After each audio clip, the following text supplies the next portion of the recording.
The month in review.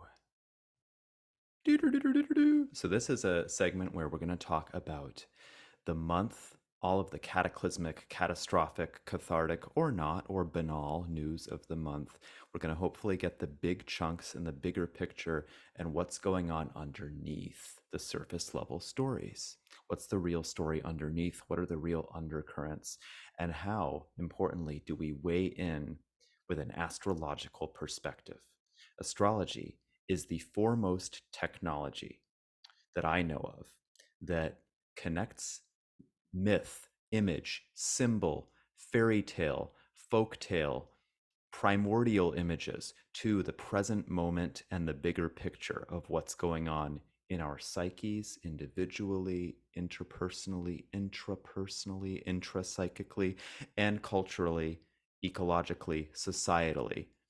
It's the foremost technology that connects those things, primordial symbol and myth, to individual psyche in the present moment and bigger picture and society that I know of. There are others, but astrology is the foremost for me. So we're going to use astrology to connect these currents. As an astrologer, it's important for me to watch or just be aware of the news lightly, but to do so from a detached perspective, almost like I'm a phenomenologist. I'm taking account of the phenomena of what's happening. Phenomena, right? Of what's happening, so that I can see what's happening, and then I can connect that immediately to the ecosystem of spirits in which I reside and in which we all, to some degree, reside. And by ecosystem of spirits, of course, I'm referring to the terrestrial spirits. I'm also referring to the planetary spirits. So we're going to talk today about things like Saturn, Pluto, Neptune, Moon, Sun, Venus, Mars, Jupiter, Mercury. So let's talk about June. This is June in review. So let's just grasp the big chunks for this segment. This is my first segment. We're going to do a review of the month, possible speculation, prognostications about the month ahead of July. So let's review June. We had the wildfire smoke. Now, not everyone who's watching this perhaps had wildfire smoke, but I live in the United States, in Brooklyn, New York.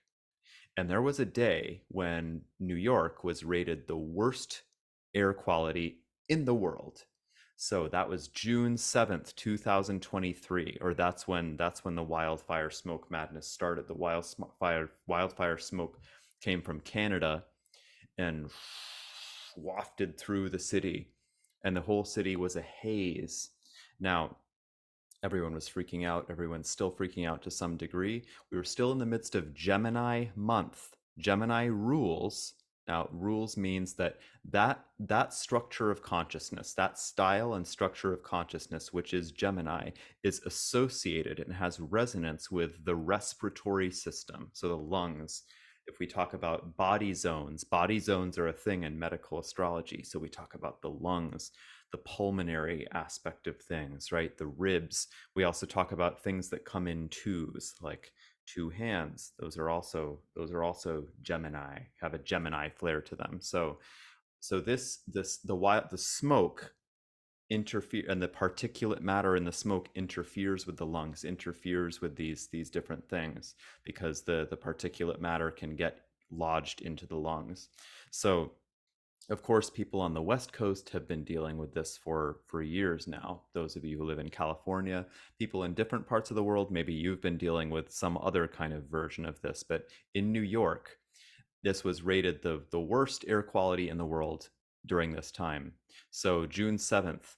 Now we were going through Pluto.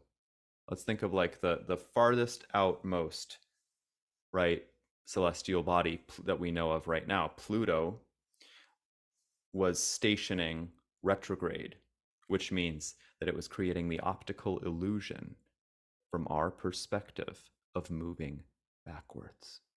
It's not really moving backwards. It's kind of like when you're sitting on a train and another train parallel moves, And then that makes you feel like the train you're on is moving backwards, right?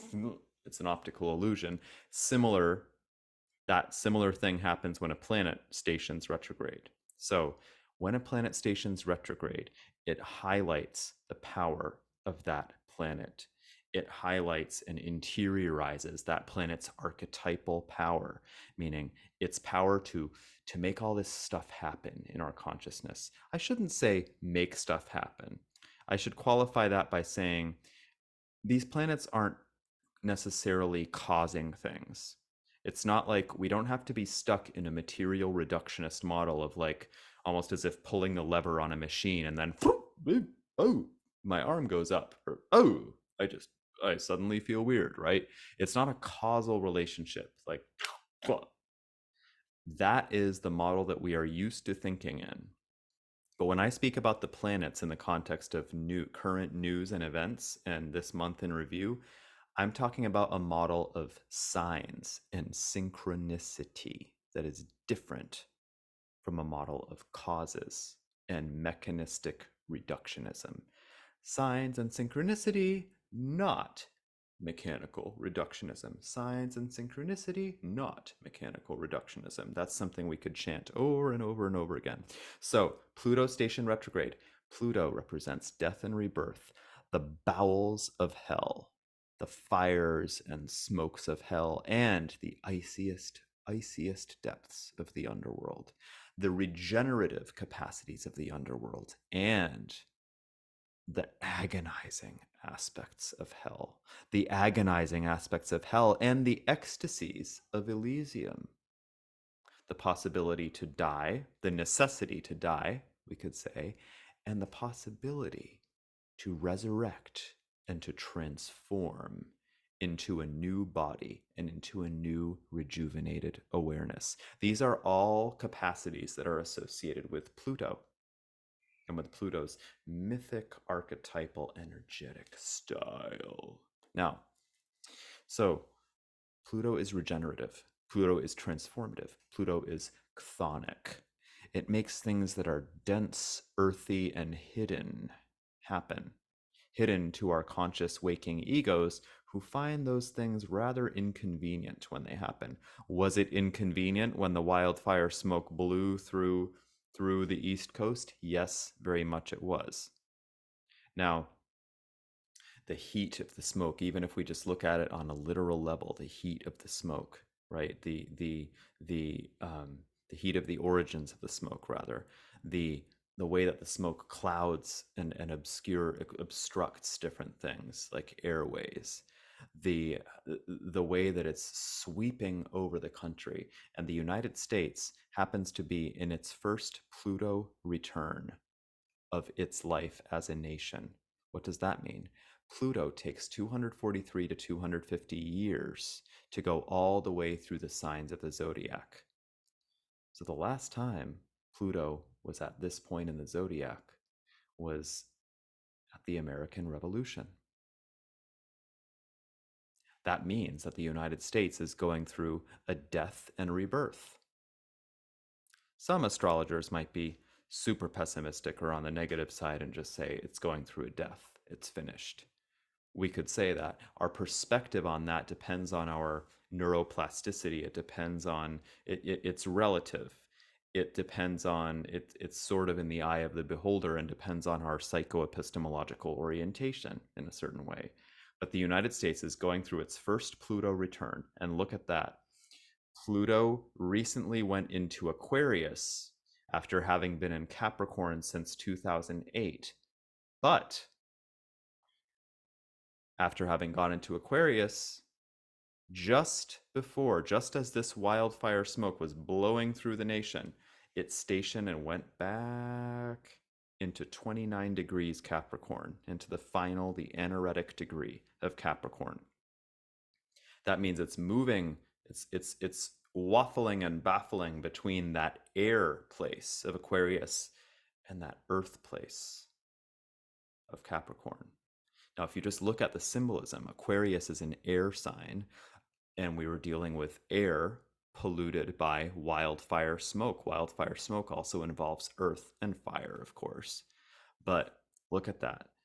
The smoke, the fire, the earth, the earth that's connected to climate change, and that's connected to the destructive effects upon the earth, which had also been accumulating within our awareness collectively as a species since 2008, since the everything started coming to the surface in regards to the fossil fuel industry. It was before then as well, but even more since 2008, since Pluto had been in Capricorn, the earth sign of Capricorn. So Pluto will bring to the surface things from the unconscious that have previously been hidden. It's not just things that are hidden, it will bring to the surface shadowy material from the personal and the collective that had been hidden up to that point. It will bring out all that whole ecosphere of chthonic spirits into our awareness. Will make us aware of the part of ourselves that are chthonic spirits as well. So, what is this? What is the need? Let's follow the symptom. What is the part of humanity and of our society that is necessitating this experience of polluted air, of, we could say, poisoned air, polluted wildfire smoke air? What is the what's the lesson we can extract and be like alchemists or homeopaths and extract the homeopathic dose of the archetypal necessity of wildfire smoke filled air? What is what is the aspect of ourselves that have been dissociated from our earth, from the ground on which we walk, from the part of ourselves as a species that can look down and look up? Why have we been dissociated like this? And what has been what has been the necessity? If we follow the symptom, what has been the necessity of dissociating ourselves? I don't have the answers. I'm asking this out loud because with this kind of perspective, with a cosmic perspective, with a mythic perspective, a mythopoetic and archetypal perspective on current world events, we have to follow the symptom from a sympathetic perspective. Not sympathetic to people who have caused harm, not sympathetic to destruction itself, not in a way of bypassing the misery that it causes, but sympathetically following the symptom as far as how can we take this as something that, if we imagine our beings as vast divinity expanse, then that means our being craves all aspects of experience, not only what the ego wants, like sunshine and good food and picnics and comfort and all that stuff. Our divine being also wants some pretty messed up stuff, right? Like even the wildfire smoke. And yes, it's painful for me to say that. So, what is in that experience that, as a culture, as a species, as an eco-region, our shadows can get on the side of? It's painful to be alive. It's painful to be an animal having needs of animal survival, dissociating from that aspect of our chthonic animal body. I keep going back. There's that word chthonic again because it links with Pluto so much. Dissociating from that gives us the feeling or the sense of the aspect of us that comes from the star material, that comes from stardust, that comes from, it is more in this like cool, omniscient, breezy, spacious sort of place, and where we can prolifically generate ideas, or we can prolifically generate solutions, where there's almost this intellectual horniness of that that goes with that dissociative capacity, right? There's almost this kind of like, yes, I'm prolific with my visions, my ideas, my conceptions of how things can be, from the most aerial bird's eye point of view and cosmic perspective, and how raw and tender and grief ridden it is to be in an animal, mammalian, human body. So archetypally, dissociating from that animal self leads to things like the climate change that has led to the destruction of this wildfire smoke blowing through the United States. So it's important to realize to how can we soak the shadow that loves to dissociate from our environment in loving kindness, but at the same time realize that that dissociation from our environment is part of the aspect of ourselves that is by necessity of being an animal rather primally concerned with our survival in a way that can be kind of predatory and greedy, in a way that can be kind of like that we can be kind of like a bully of a species, especially the most wealthy and powerful. So how can we not be in denial of that and and and understand, not be naive about the benefit we get from dissociating from our environment and not immediately polarize back to like, oh, that part of us is bad. Yes, it does need to be addressed. Yes, we do need to understand our greed and our the lengths we will go to survive, the ways that we will squash other species and other spirits and other beings on a deeper level in order to survive. We need to understand those things on a deeper level. And so we have to honor what it means to dissociate from that environment that gives rise to climate destruction. And we also have to be able to transform that shadow material and understand how we can also get on the side of our animal body, because then it's like the conscious self and the shadows as a species sort of switch faces, and then in an amazing distortion the ego wears the face of like, yes, it's right that we do this to the environment, it's completely right that corporations, you know, contribute to climate change and all those kinds of things, and one mask exchanges for the other. So now we have to go into the work both of retrieving the animal body, knowing that we're standing on the blood and bones of our ancestors, not only human ancestors, more than human ancestors. We stand with our more than human kin. And that, and to also do the work of honoring and transforming that cool, prolifically generative, innovative, naughtily Promethean dissociator, because that's going to be with us. If we want to language this as the age of Aquarius that we're in, that's going to be with us for a long time.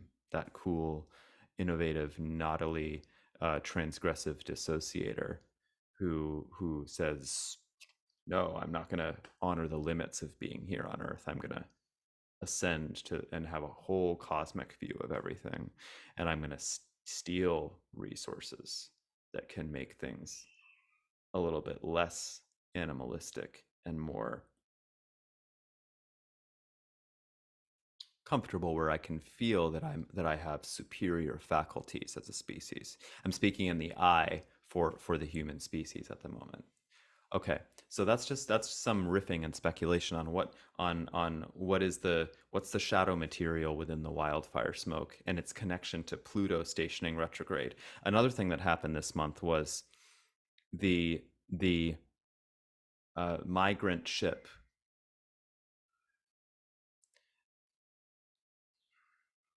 in the Mediterranean capsized and was a terrible tragedy.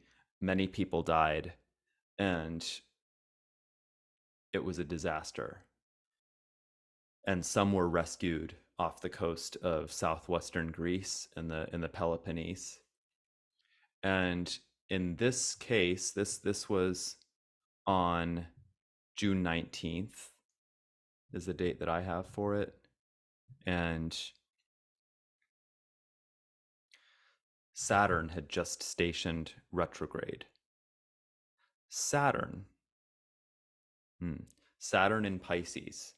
Saturn is the planet of foundation, clarity, and integrity. But if we go way back to our ancestral conceptions of Saturn, Saturn is also associated with loss and misfortune. And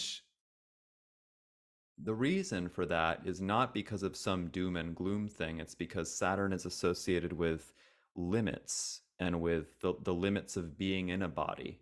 Everything the opposite of what I just said about dissociating. It's the Saturn is the limits of being in a body, and but the ripening and the maturity of that coming to fruition and to elderhood and the fantastic things about elderhood. But Saturn in Pisces, Saturn is a more earthy planet. And I should say Saturn, I shouldn't say Saturn's a more earthy planet, but Saturn is a more dense kind of planet, kind of energy. And Pisces is a water sign. And we're talking about a ship that capsized. One of the images given for Saturn in Pisces, the astrologer John Marchesella gave this image, I believe. So credit to him. That Saturn in Pisces, one of the images for it is a stone at the bottom of a pool, a stone sinking to the bottom of a pool. And unfortunately, we had a very literal manifestation of a capsized ship. As well, we had this disaster of the submersible. And it's important to reflect on this, on events like this, when we think about Saturn and Pisces.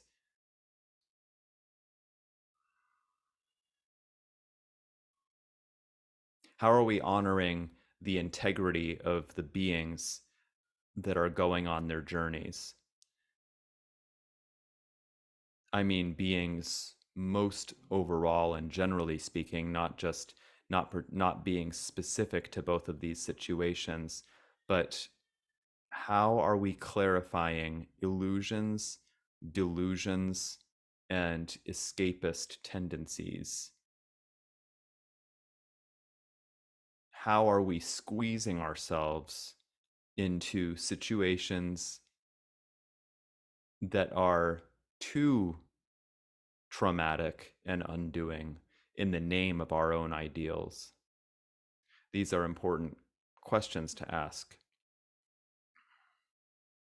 How can we pursue our ideals in a way where we also honor our own boundaries and integrity? I shouldn't just say ideals, but also pursue our dreams or another life that is possible. Now, understand in saying in naming these questions, these are questions coming through in regards to Saturn and Pisces. I'm not invoking these questions in the name of the specific people in these events of the migrant ship that capsized or the submersible. These are more totalized questions that are abstracted and zoomed out that link to this transit of Saturn and Pisces. Those events in the news are examples of what happens when something is not honored. Somebody was out of integrity, and too much trauma was sanctioned, too lacking in resources, or the other extreme, an exorbitant amount of resources became people's self undoing. Um, and I say that with compassion as well. So, how are we honoring our boundaries and our integrity in the pursuit of ideals and of more dreams and more possibilities in life as a collective? This is a problematic and tricky thing because we're more divided than ever as a world, as a human species, as societies. So how does how do we pursue a world where people are more and more clear of how interdependent we are and how linked up we all are psychically, ecologically, spiritually, environmentally? um, what unites us rather than what divides us? It sounds cliche, but in this case it's really true, because The other alternative of Saturn and Pisces is that a lot of harm is caused by following a doctrine or a dogma or a sect or a group blindly, or of squeezing ourselves into traumatic, harm causing situations, again, in the self flagellating or self undoing situations in the name of what we think will serve our integrity, but is actually hedging our integrity temporarily. So these are Saturn and Pisces questions, grotesquely illustrated by the Greek migrant ship catastrophe and the submersible disaster as well. We also currently are in Cancer season. And I've noticed that in Cancer season, there tends, in these last couple of years, there tend to be, at least in the United States, Supreme Court decisions that are more conservative. Like last year, there was more there was the ruling about abortion and the overturning of Roe v. Wade. That was during Cancer. That was like the summer solstice, pretty much the June solstice. And this year there's the siding with someone in Colorado who was queer phobic and siding with that person because they said that person had the right to free speech. And the Supreme Court today decided not to strike down Biden's student loan forgiveness. So why I bring this up in the context of cancer is because the cancer month can be very conservative in a way. There can be a tendency to protect tribal patterns, or there can be a tendency to protect patterns of the past, or to try to um, go back to a nostalgic time that may or may not have actually existed in the past. So,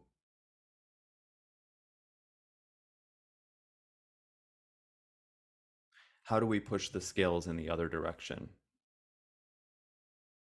while honoring and knowing that we are continuing the human story, and therefore that we do belong with the ancestors? A lot of this reactionary conservative stuff is part of it is being addicted to hate, but part of it is also, I suspect, a yearning to go back to the womb, a yearning to go back to a womb of a nation or of a place or a community or a family that never actually existed is probably an illusion. But we could tell ourselves on a primordial inner level that place does exist. And if we tell ourselves we are continuing the human story, each person in their own way, and we have to learn to coexist and be part of this larger kinship, because the older models of kinship don't work anymore. They're not going to work in the new era that we're coming into. So let's contemplate that as we move further into Cancer season, into Cancer month. Now, for the month coming up, for July, I think we're going to have more and more. I think we're going to be seeing more and more communication about um, families. What do we perceive as family values? How is the model of family being revisioned more and more as we enter this, we could say, age of the water bearer or age of Aquarius? How is how is the vision of what was the old vision of nuclear family? How is this vision of family being remodeled? How are we imagining it anew? Also, the day I'm recording this, Neptune is stationing retrograde. So I think we're going to be seeing more. More material is going to be revealed about our oceans, about our waters, and we have to ask ourselves questions about ideals. What ideals are we following? What ideals are we blindly following? Are we following the right ideal in a delusional way? I also think part of this journey of Neptune retrograde will be um, information surfacing about pharmaceutical drugs. There was already something about recently about pharmaceutical drugs failing or decreasing in number, and so we might see more shortages of drugs of necessary medicines. We may be seeing as the sun opposes Pluto toward the end of Cancer season, there may be even more of the drudgery of bureaucracy and the matters of the wildfire smoke and of politicians. I don't like talking about Trump, it gets too much press, in my opinion, but of the corruption of the corruption of our government and of heads of state becomes more and more pronounced and more outspoken and clear in the public eye when the sun is moving to oppose Pluto. So we may see more and more of that this upcoming month. Let's see what comes to pass in regards to what I'm talking about. And of course, Venus is going to go retrograde. So we are all invited to review and reflect, because retrograde planets mean review and reflect on our values, our relational priorities. What are your relational priorities? How do you relate to the way that you value passionate creativity? How do you relate to what your values are about children? How do you relate to what your values are about your inner child? How do you relate to the way you express yourself sexually and sensually? These are all Venus retrograde in Leo kinds of questions. So, reviewing your priorities in a relational way in the realm of passionate creativity, this comes up. How will this come up on the social, cultural, societal level? What will happen to the arts? Artists may become more vocal about wanting support, wanting recognition, wanting funding in a different way. I, for one, hope that the theater starts being more vocal about its needs right now as we come out or come through this transformational pandemic time, um, and that rather than more and more artistic spaces closing their doors, that we find a way to let them be more and more resourceful. Venus and Leo will also majorly affect the relationship of US currency to other international currencies, even more so than it already is. So let's see what happens with this. That will also affect our access to food in different levels, because Venus retrograde in Leo will be squaring Uranus in Taurus, and Taurus links with currency, value, and crops and food.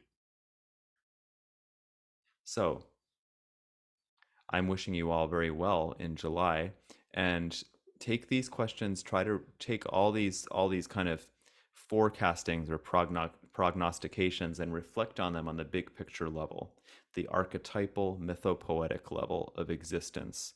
Always ask, always follow the symptoms sympathetically. What is the big picture gain from the symptom, and how do we transform that symptom as a collective?